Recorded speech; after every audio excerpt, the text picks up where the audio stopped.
perhaps not so much maybe in Madhya Pradesh, but in Rajasthan too it is. But I think that these are issues which you cannot say that one party is more for law and order than another party. So these really are things which fall under the category of performance. How has the BJP government performed on prices, on law and order, and the other things that you mentioned? But as far as issues in terms of beliefs, programs is concerned, there really the only issue is secularism. The BJP claims that the Congress is pseudo-secularist. The Congress says the BJP is out and out a communal party, and that communalises politics, and that is dangerous for the country.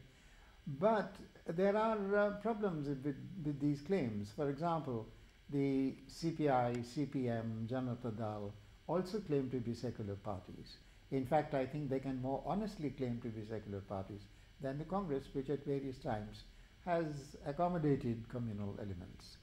And yet in Madhya Pradesh, for example, if the CPI, CPM, Janata Dal divide the secular vote, it might happen in some constituencies that the BJP candidate gets through, in spite of the divide being between secular, those parties that claim to be secular on the one hand and the BJP on the other.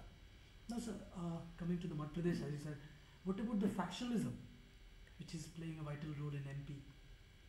Yes, I think the outcome can be affected a great deal by factionalism, particularly in Madhya Pradesh, but not only in Madhya Pradesh. But this again is a factor which affects both parties, both sides. There is factionalism in BJP also. Delhi is a prime example of that. Why Delhi? In Madhya Pradesh, a former chief minister of Madhya Pradesh, a BJP chief minister, is a rebel candidate.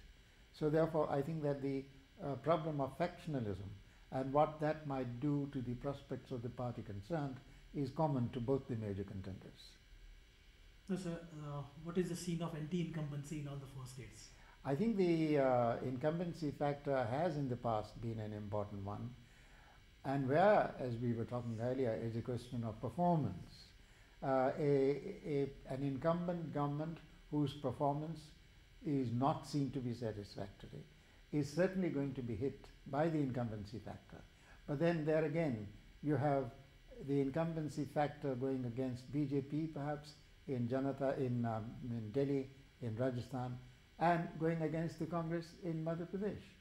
And Madhya Pradesh being a very important state, its weight can be equated with, let's say, the weight of Rajasthan and Delhi put together. So it's going to affect both sides. Now, what is the scene in Mizoram? Like oppositions, they have united, and so the scene of Mr. Nathan Mala is... Yes, I think the Mizoram elections, from what looks like from this distance, are going to be a lot better. The health of the parties, the health of the contestants, shall we say, seems to be rather better than it is in these three northern India states. The only thing is that because it is a small state, and because it is not exactly in the mainstream of contention between the Congress and the BJP, which is the main really battle, it does not get, Mizoram doesn't figure very much in the public awareness. It's like Rajasthan. What do you see? Like Rajasthan is anti-incumbency factor is important, or anti-Bhairav Singh Shekhawat is important there? So what is the scene there? I think in Rajasthan both factors are important. Mr. Shekhawat was a very competent chief minister and a very respected person, but he has been in office for 10 years now, and I think in Rajasthan one clearly senses the mood that it's time for a change. The very slogan which the BJP used against the Congress party in earlier elections is now hitting BJP. But also there is in Rajasthan, more than in Delhi, perhaps more than in Madhya Pradesh, the factor of caste is very important too. Rajputs versus non-Rajputs, Jats versus non-Jats. And there I think the disadvantage that the BJP will have might prove to be rather decisive. Now, as you talked about the caste factors, now like Jat votes, will they affect because of Sahib Singh Verma or Madan Lal Khurana's lobbying? against the BJP's and all. The Jat vote in Delhi is very likely going to be affected by what happened to Sahib Singh Verma.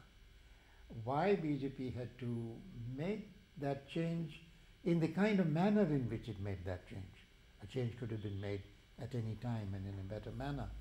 But anyhow, the manner in which the change was made, the time at which it was made, is likely to alienate a proportion of the Jat vote. And again, if the contest is very close, in constituencies where the Jats have a reasonable proportion, there the outcome might be affected by this factor.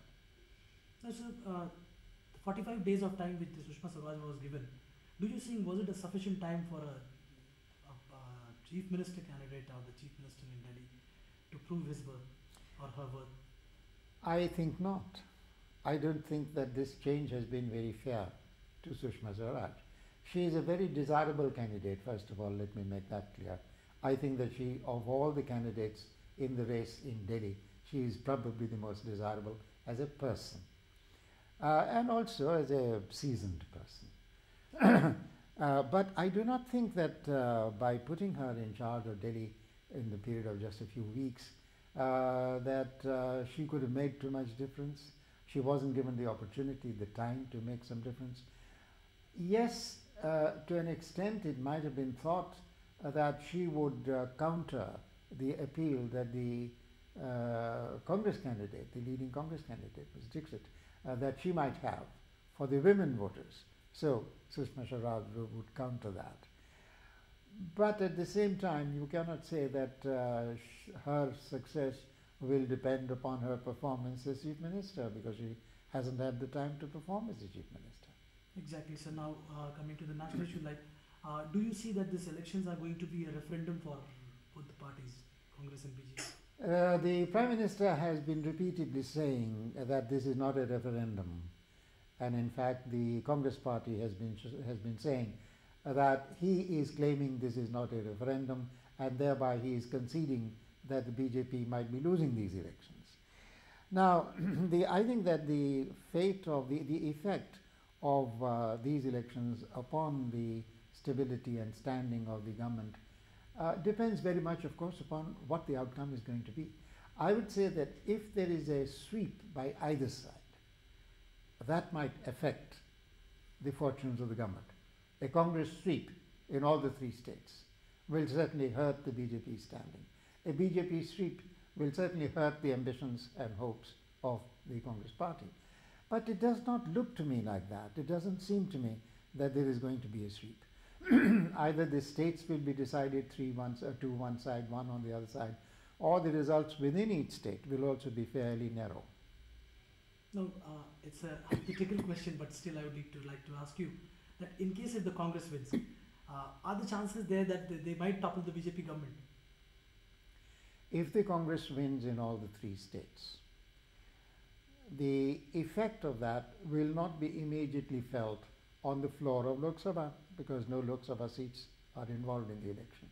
But come the day when elections are held for Lok Sabha, the memory of this defeat of the BJP, in case there is a defeat in these 3 states, will affect the fortunes of BJP and therefore affect the fortunes of the central government. Thank you, sir.